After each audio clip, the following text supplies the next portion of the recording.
BetOnline is your number one source for the NBA and NHL playoffs this season.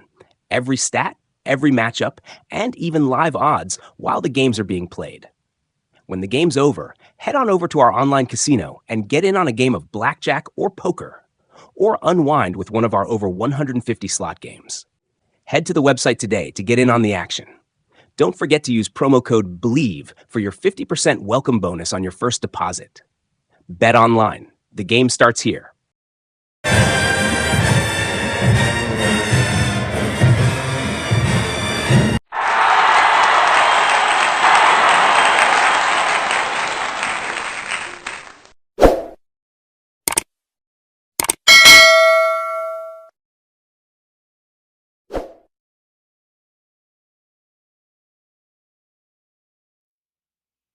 Tiger fans, welcome to another episode of Tiger Talk with the 1400 Club. I am the Corey C. Make sure you subscribe to the podcast. We don't want you to miss a single upcoming episode. You can find us on the Apple Podcast app, Spotify, YouTube, wherever you get your podcast. So be sure to follow the show and tell every Tiger that you know. And remember, when you support Tiger Talk with the 1400 Club, it all helps the cause, which is the I love Jackson State University.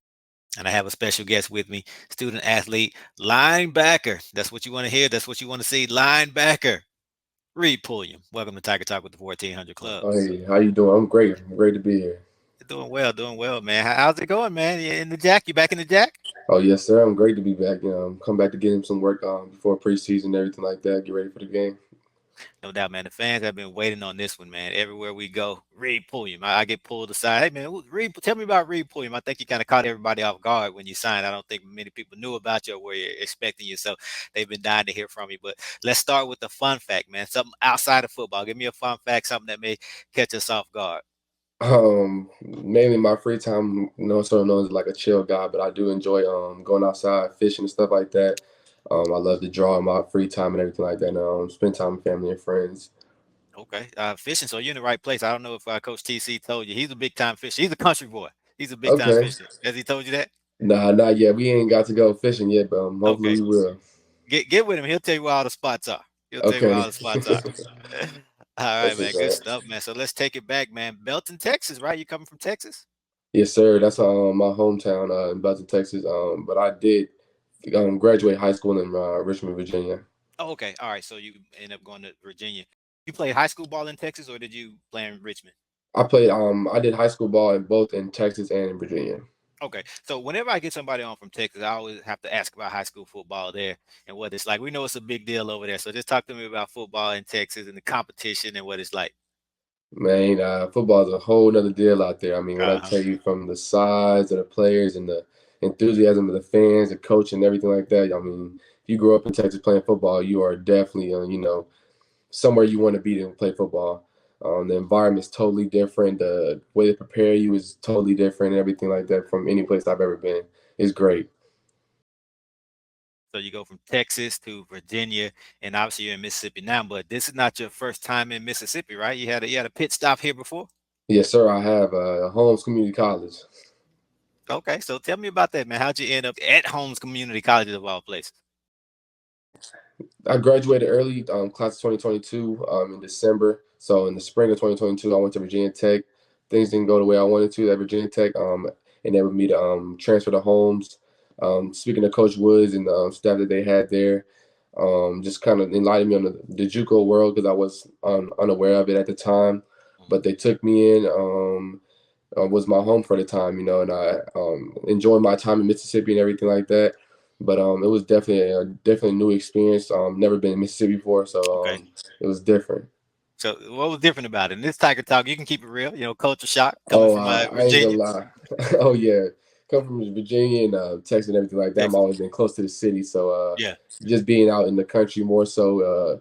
The nearest gas station might be 30 minutes to an hour up the street. You're just not used to. It takes some getting used to, but it was definitely an experience. I wouldn't trade it for anything though.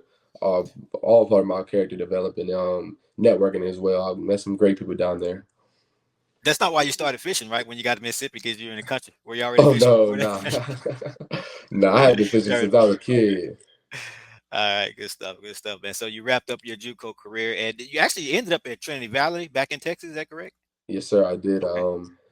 Just because being closer to family and everything like that, me in Mississippi was kind of a little difficult for me at first. Took some adjusting, like I said, but I moved back to Texas so I can be closer to home and everything like that, be closer to family, for support and everything like that, and had a great time there as well. hmm And then from there, of course, Jackson State. So how did JSU get into the picture? I had been talking to JSU, I believe, before the season. Being coach, contact with Coach Hammock, Yep. kept in contact with me for a while. Especially when my recruiting picked up and everything like that. I started getting more offers going into the off season in December. Having trouble to make my decision, but Coach Hammock stayed right there, and they stayed with me and stayed with me through everything, and just made me assured and felt welcome at home to come here. How familiar with JSU were you prior to that? I believe I had came to JSU one time before, just to Really? visit the campus. Okay. Tried to come to a game, but I think the game was rained out for a delay and everything like that, so I wasn't able to see the rest of it. But when I tell you, when there's a rained out game and the fans are still there, packed in the Okay. stands, sitting there ready, waiting for that blow the whistle for them to play ball again, and you just tell us a way different environment down here. Just how committed the fans are to the players and the team in this area. So you came on a visit. That game you're talking about, that's when you were at Holmes or at Trinity I was or at high home, school? yes, sir. Okay. I All was at right. home, Okay. yes, sir. But it Okay. wasn't a video. I just came up on my own just to Okay. see the Just game myself. okay. I got you. I Yes, got you. sir. But prior to that, though, just growing up in Texas and then even going to Virginia, were you familiar with Jackson State or how familiar with HBCU football were you or the SWAC in general? I was not very familiar until honestly when Dion came, Okay. kind of opened the eyes to the world when he came to Jackson State as far as HBCU football and then how everything works and the pride that is here. Okay. So talk about the recruitment. What was it about Jackson State that stood out, and how did you know that this was the place you wanted to be? At first, I was unsure, just because the HBCU and everything like that, and just because my knowledge is so little about the Mhm. game. But Coach Hammock, I stayed in communication with a lot. Just always reassured me of a place of home and where I can develop and get to the league is where my dreams and hopes are. Mhm. And obviously, you continue mentioning Coach Hammock. So during that recruitment, he was obviously linebacker coach, and he's moved on. And we have some new faces in that room. First, Javancy Jones, and then more recently, Coach Chris Orr. So talk about how you've gotten to know those two guys, what that relationship has been like, how it has developed and evolved. It's been great. Even after Coach Hammock left, mid spring and everything like that, it was always still been love there, and I still keep in communications with him as well. But when Coach Jones came, he bring his energy, his knowledge of being here, and being All American all 4 years of his years. Just someone that you can relate to as far as being in your shoes at one point in time, and just helping you understand like the grind and the patience that it takes to have the work ethic to get where you want to be. Mhm. Yeah, man. I mean, it's your position coach. They know what they're talking about. We're talking about two linebackers who played the game at a high level. Javanti all Yes. over the Jackson State record books. He's a legend, and this is a historic program. So for his name to stand out in this program, that says a lot. Coach Orr obviously did some great things on the Power Five level. Went on and played in the NFL. So definitely some good guys to learn from. And this linebacker position, I know the staff has really coveted this position this offseason. They really place some emphasis on strengthening that room. What can you share with us about those conversations that you had with the staff during your recruitment and what they told you that they're looking to do with that room and how you fit in? They're looking to be dominant in the room, and I think I can come in and be a great impact for that team.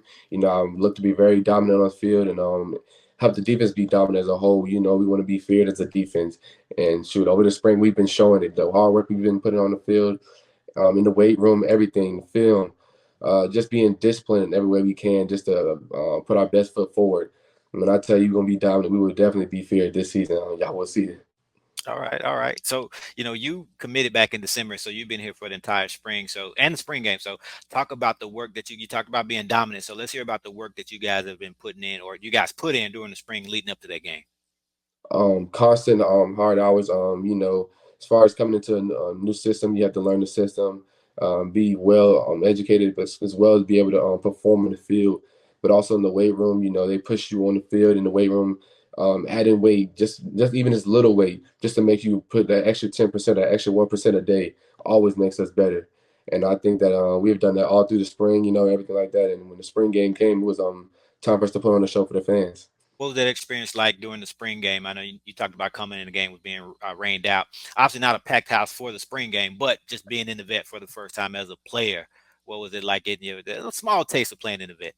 Oh, it was great. It was interesting. I mean, I was surprised that the band was there. I wasn't aware before the scrimmage, but the band was definitely a factor. When they play, they call it boom for a reason. They're loud, kind of hard to hear what's going on the field, even when it's not packed like it was. But we had a great fans that came out there as well. Great fan base that came out, and it was great. It was fun to have fun out there. Yeah, and I mentioned earlier the fans, they ask me about you all the time. Like I said, a lot of fans just didn't know about you until the spring game. That was the introduction to you that they had, and you really stood out. Like I said, a lot of people asked me about you during the game. Who is number 47? I kept hearing that. Who was number 47? One thing that jumps out at people is your size at that linebacker position. I mean, it really stands out. What's that official height and weight? I am 6'3", 230. Wow. That's my play weight for this season. If I can gain a couple more pounds, I will. But I'm feeling great the weight I'm at right now, be able to move and Mhm. strike and do everything I need to at my position. So I'm feeling good right now. And aside from the size, the tackling ability, that sets you apart as well. Tell us about your game for those who haven't seen you and what makes you such a great tackler. I say one thing, just IQ, knowing where to be, being able to be real coachable, taking in the coaching that I've had, even with the change of coaching staff, them helping me, putting me in position, just like being able to come down here, play off the edge, and also in the passing lanes, distribute in the passing game as well. So I just try my best to be a great overall linebacker to the best of my abilities. And talk about that linebacker room as well. How are you guys coming together and gelling? Because I know we have a lot of new faces in that room. It's not just you, but they've made some key additions. So what has that been like gelling with those guys? I think it's been great. We bring in some older guys, so they bring in knowledge as well from themselves. But kind of just adding on to the relationships that we had in the spring, leaving the spring. We all built a bond in the spring. As become as brothers, to work as one and be union. So our communication and everything like that can be great. And at this point, we're just using each other. Like they say, iron sharpens iron. So we doing that every day, and there's some great additions to the room. Yeah. And then talk about Coach Quinn putting this all together. I think when you signed, he was the defensive backs coach back in the secondary and Mhm. obviously promoted to defensive coordinator. So I always hear a lot of great things about him from the players. So what's been your perspective of him? Very, very smart guy. I mean, That's what just his outlook on the game and his overall process of how he want to break things down. That's where we can understand and move better. Just to play with the offensive minds, offensive coordinated minds. Just to give a offense a new look every time, but we can still bring multiple things. Just changing the game up, and I think he's great. It would be fun to see what we do this season. Absolutely. Yeah, that's what always comes up when we talk to players. They talk about how smart he is and just how he sees the game. So I know you're learning a lot from him. You talked about this team going to be dominant on the defensive side. So I'm going to put you on the spot, right? Uh-huh. I know it's a lot of dogs on that side, but like I said, I'm gonna put you on the spot. You got to give me one name at each position. Let's start with the D line. Give me one name. Give me a guy who's gonna stand out next season. You know, who's making names for For himself, right now, I'm and gonna why? say And why? right now, I'm gonna say one of our positions, D tackle, D lineman. Right now is Jeremiah Williams. He's a Okay. dog. He always gonna fight. Plays very dominant, like we have been talking about all the time. Josh Nobles, I believe you had an interview with him. Yep. Been close with him this season. Plays great. Our safety, I like to say, Isai. I Hmm. can't Yep. say his That's name. you got it. We You call got him. it. We E. call him E. Yeah, E. E's very smart. He helped me a lot coming into the just the understanding, watching, reading keys on offense and everything like that. He's very smart as well. And our cornerbacks are pretty new right now, so I'm trying to get to know them. Okay, and then give me a linebacker. Can't say Reid Pulliam. We know what you're gonna bring, but give me somebody else. uh, I like to say Ashley Taylor. When me and him on Okay. the field, Yeah. we definitely click and we play off each other. So yeah, he's great as well. Yeah, we can't wait to see Ashton. Keep hearing great things about him as well. So definitely expect the big season out of him. His name keeps coming up when we talk to players and coaches, right? So definitely looking forward to it. So continue to put you on the spot. Give me one name. We know you all put in the work, everybody, but give me that one name, hardest worker on the team, the guy who's gonna already be in the weight room when you get there. If you don't beat him, right? Who's gonna stay late, always on the practice field, putting in that extra work. I like to say Alan Walker. Okay. He does a great job for us on the field as well. But he is, when I tell you, pushes me to do more in the weight room and on the field just by his work ethic. He does a great job. Okay.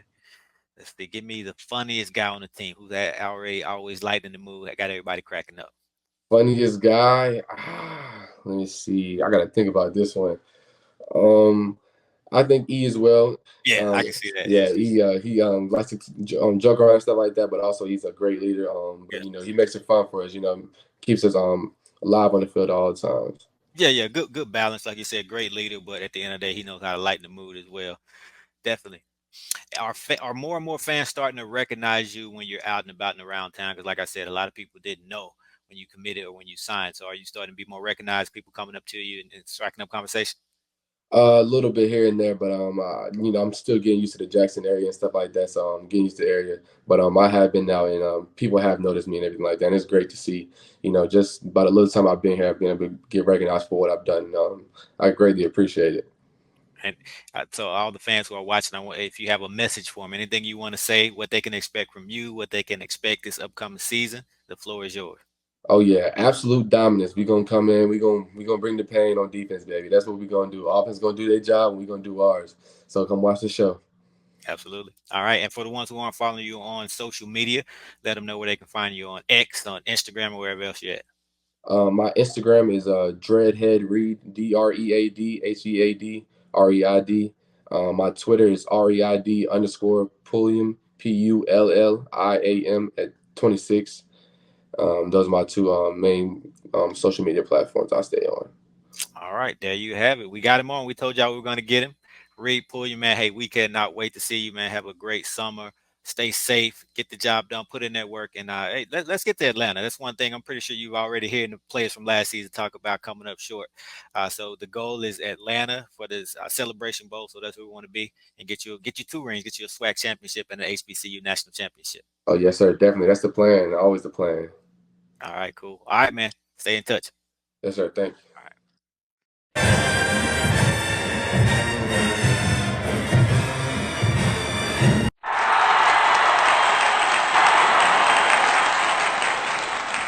Tiger Talk with the 1400 Club is presented by Bet Online.